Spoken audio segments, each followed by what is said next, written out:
Here we are, 40% of the way through the year and 40% of the way through the Quran, and I feel like I've consumed enough of it to give a fair assessment. This is the literary equivalent of trying to extricate yourself from a conversation with a person who didn't seem crazy at first.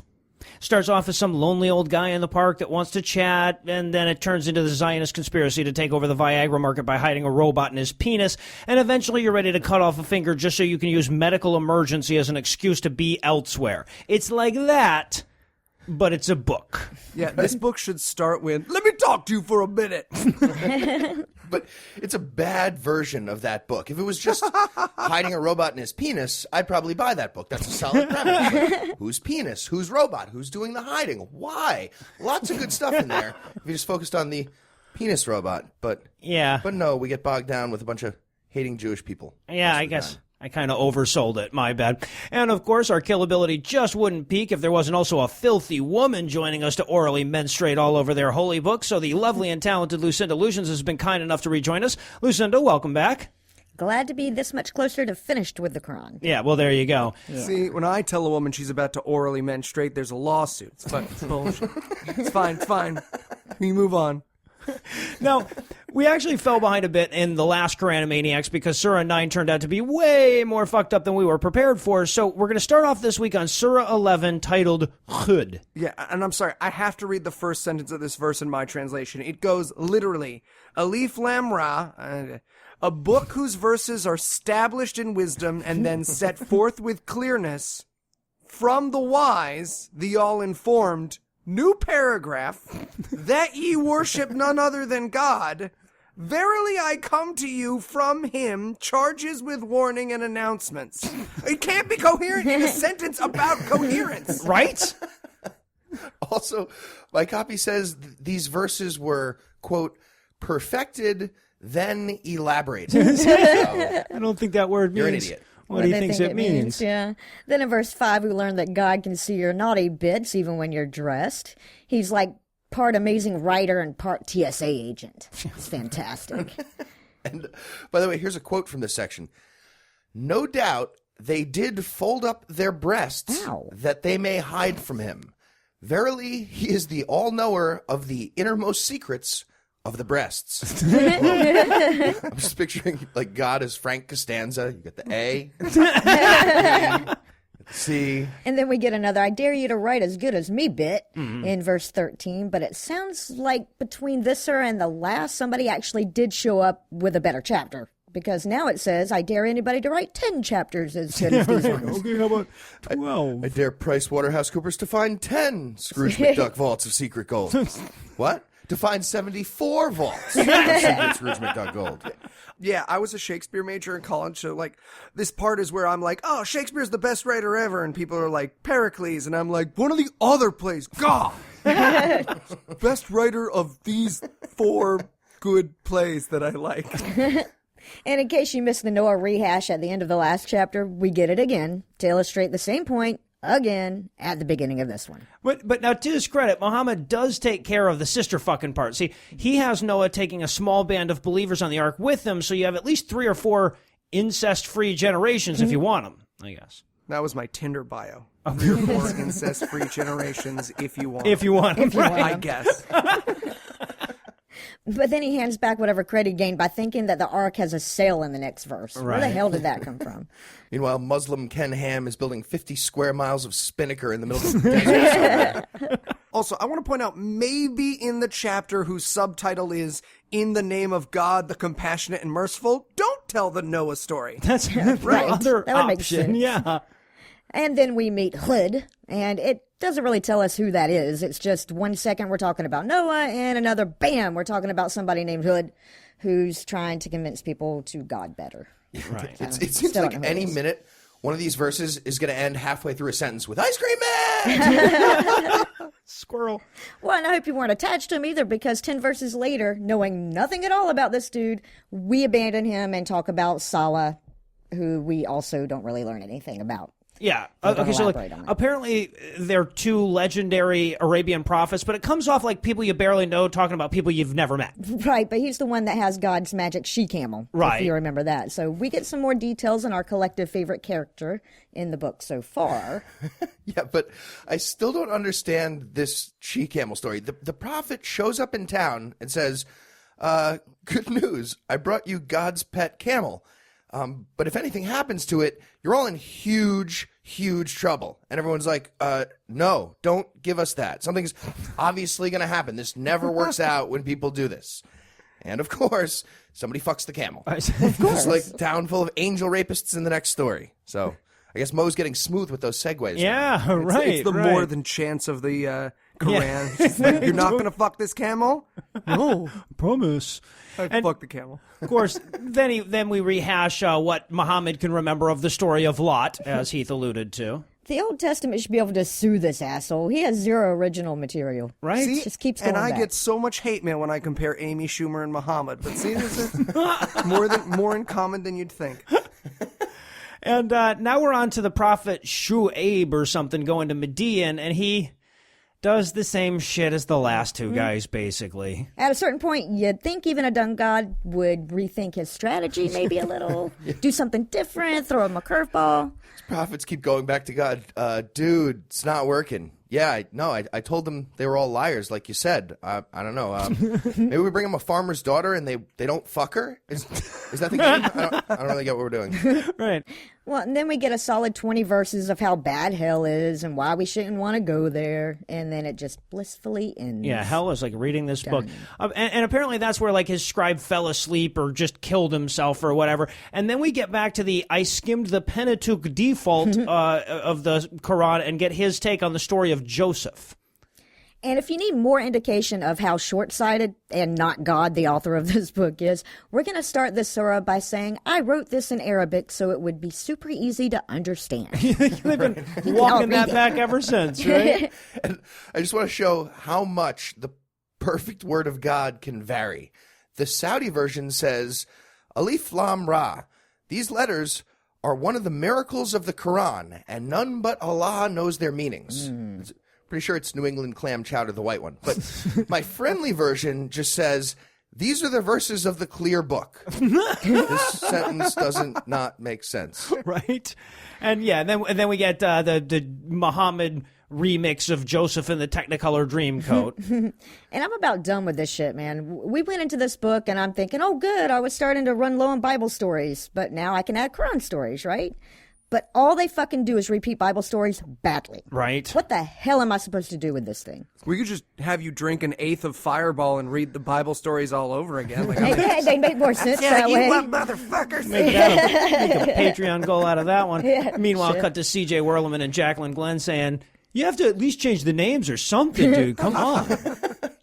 Vanilla Ice is just like, just add literally one note to the bass line and you're all good. I'm assuming they'd be hanging out with Vanilla Ice. Obviously. One they would. building that could collapse on itself. Yeah, so quick refresher if you forgot. Joseph dreams his brothers will bow to him, so they toss him in a well. He gets sold as a slave. He won't fuck his master's wife, so he gets thrown in jail. He interprets the Pharaoh's dream, gets awarded all of Egypt as a thank you gift, gives his brothers some shit, and goes home. That's the story. Wow, did that not take you 108 verses to recount? I wish you wrote this, motherfucker. It's taken way too long. And wasn't this all written in the annals of the kings of Judah? Hey, look, we both wrote a surah better than God. Hey, who knew? Did it. Ibid.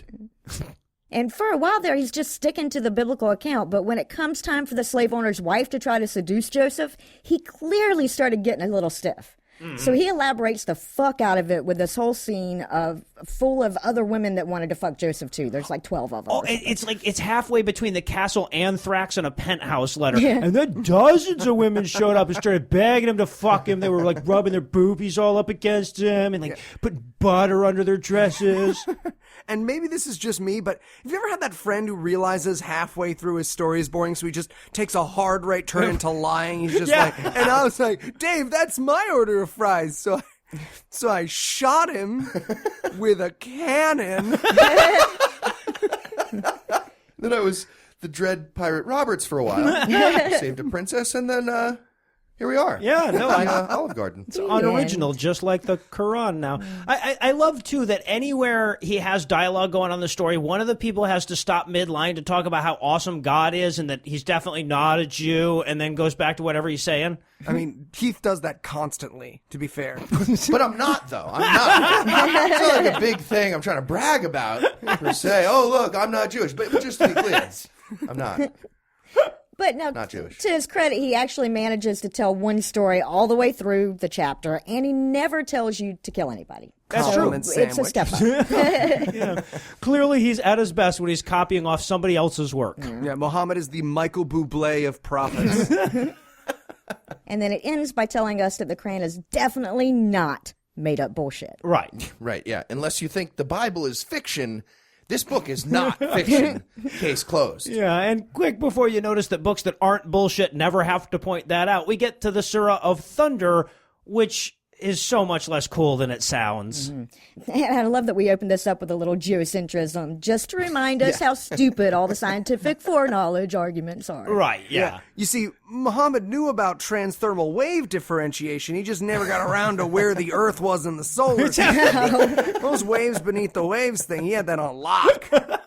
So here's what the Saudi version says.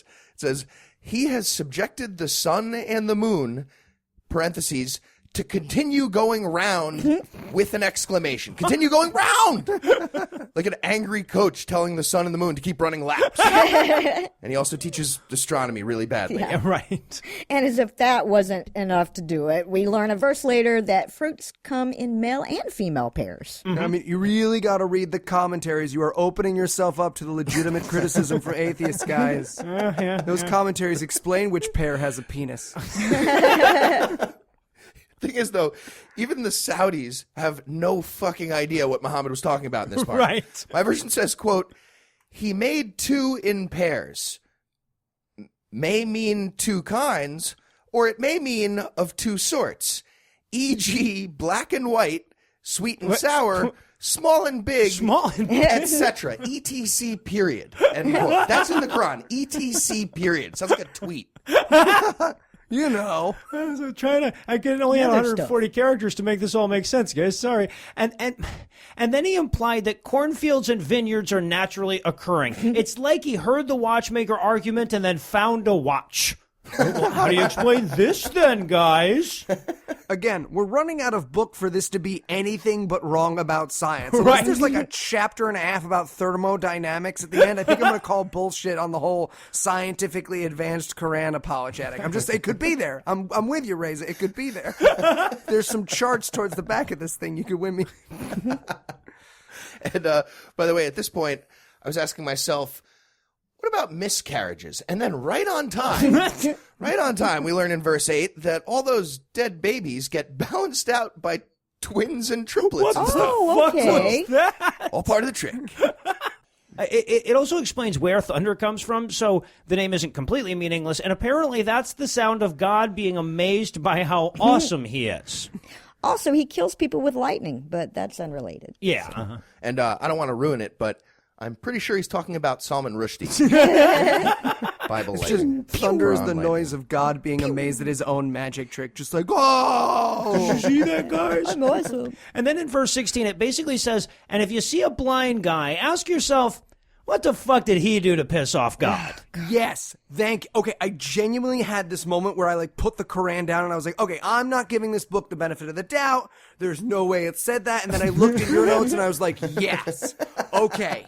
Totally. Okay, did. it's not just me. This is literally the sentence. Yep. The same for the poor people, too, though. If they hadn't pissed God off, he'd have given them more money. Right. Yeah. So it's their... It's all about average household income, not median, you fucking communists. Average. And then we spent a verse addressing the elephant in the room. What if people don't believe this book is sent from God, even though it says it is? And the solution on this one is basically, fuck them.